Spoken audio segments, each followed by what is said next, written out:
Remember MySpace? The first big social media platform, the place where we learned basic HTML to customize our profiles, ranked our top 8 friends, and discovered music before Spotify even existed? And at the center of it all was this guy, Tom Anderson.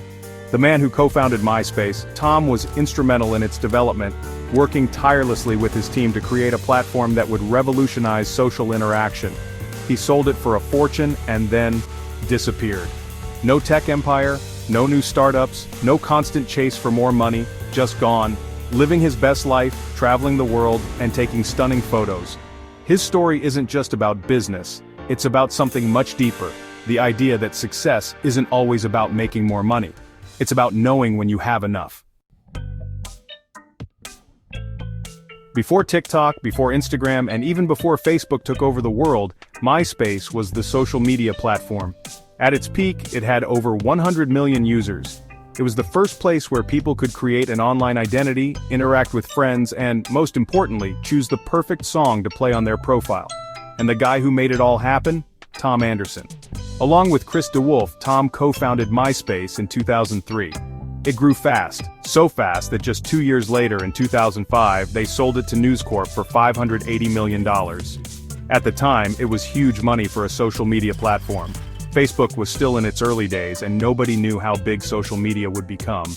But after the sale, things changed. MySpace started losing its edge. Facebook was cleaner, more user-friendly, and focused on real names instead of flashy custom pages. Slowly but surely, MySpace fell off. And by 2011, it was basically irrelevant. Tom Anderson, however, he was already out. He cashed in early, made millions, and instead of launching another company or trying to stay relevant in tech, he walked away completely. MySpace was revolutionary for its time. It allowed users to customize their profiles with HTML and CSS, making each page unique. Features like the top 8 inches friends list and the ability to send messages and comments made it a social hub. It also became a crucial platform for musicians, allowing them to share their music and gain a following. MySpace's events and groups features helped people organize and connect over shared interests. Its impact on social media was profound, setting the stage for the platforms we use today. Unlike guys like Mark Zuckerberg or Elon Musk, who keep building, keep expanding, and keep chasing more, Tom took his money and said, "I'm done." No new startups, no billionaire grind set, just retirement. And what did he do with his time? He pursued what he actually loved, traveling the world and taking photos. His Instagram is full of incredible shots from places like Thailand, Iceland, and the deserts of the Middle East. This is a guy who could have built another billion-dollar company. He could have stayed in the spotlight, but he didn't. Because, unlike most people in business, Tom Anderson understood the concept of enough. After MySpace, Tom immersed himself in different cultures, meeting new people, and experiencing life from various perspectives. His passion for photography grew, and he invested in high-quality equipment to capture the beauty he encountered. Tom even held photo exhibitions, sharing his work with the world, and inspiring others to see the beauty around them. His social media presence became a source of inspiration for many, as he shared not just photos, but stories of his adventures. Tom Anderson found happiness not in the relentless pursuit of more, but in the simple joys of life and the art of photography. You ever notice how some of the richest people in the world just keep going? They've already made more money than they or their families could ever spend, but they're still grinding like they have something to prove. Meanwhile, Tom Anderson, he made his fortune and said, "I'm good." He didn't need to chase $1 billion. And that's because he understood something called the psychology of enough. In today's world, we're wired to believe that more is always better, more money, more status, more success.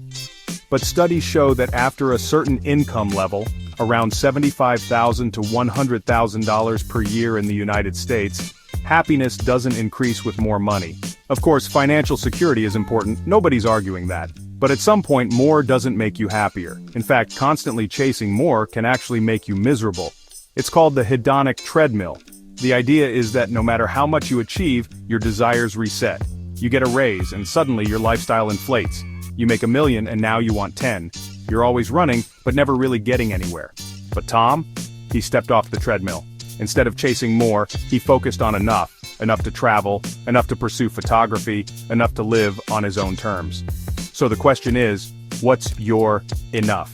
Is it financial freedom? Is it more time with family? Is it traveling the world, pursuing your passions, or just having the peace of mind that you're not chained to a job you hate?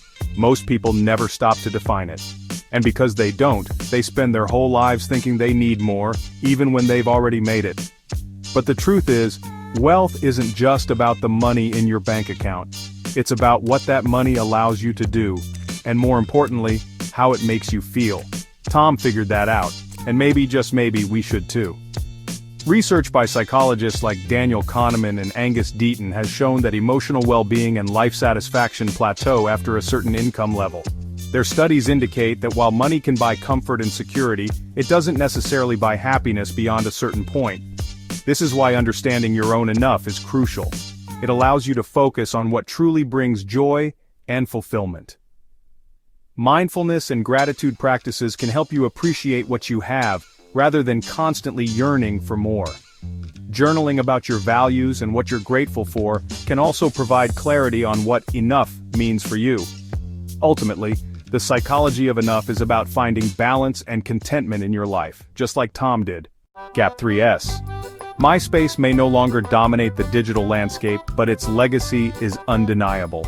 Before Facebook, Instagram, or Twitter, MySpace was the pioneer that laid the groundwork for modern social media. It was the first platform to make social networking mainstream, allowing users to customize their profiles, share music, and connect with friends in ways that were revolutionary at the time. MySpace influenced how we interact online today. The concept of a personal profile, friend lists, and even the idea of friending someone, all of that started with MySpace. It taught us that the digital world could be a place not just for information, but for personal expression and community building. It was the blueprint from which current social media platforms have evolved. And then there's Tom Anderson, the man who was everybody's first friend on MySpace. His story is more than just a tale of early internet success. It's a lesson in understanding what success and happiness really mean. Tom could have stayed in the tech industry, chasing more money and more accolades. Instead, he chose a different path. A path of contentment and personal fulfillment.